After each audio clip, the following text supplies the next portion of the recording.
আমরা আমরা বড় বড় রাজনৈতিক দলের দিকে চেয়েছিলাম 15 বছর, তারা দেশকে ফ্যাসিবাদ থেকে মুক্ত করতে পারে নাই। শেষ পর্যন্ত মেহনতি মানুষ, ছাত্র জনতা রক্তের পর রক্ত দিয়ে 24 জুলাই বিপ্লবকে তারা সফল করেছে।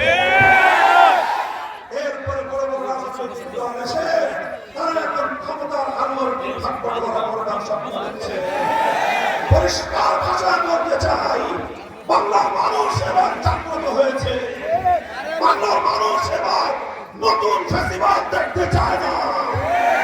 বাংলার মানুষ সোনার বাংলাদেশ দেখেছে, নতুন বাংলাদেশ দেখেছে, সবুজ বাংলাদেশ দেখেছে, ডিজিটাল বাংলাদেশ দেখেছে। এবারের বাংলার মানুষ ইসলামের বাংলাদেশ দেখতে চায়।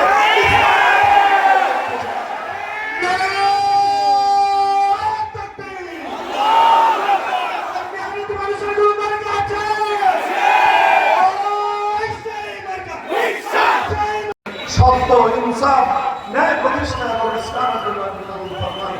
সুবহান রাব্বিকা রাব্বিল ইজ্জাতি আম্মা ইয়াসিফুন ওয়া সালামুন আলাল মুরসালিন আলহামদুলিল্লাহি রাব্বিল আলামিন। কেউ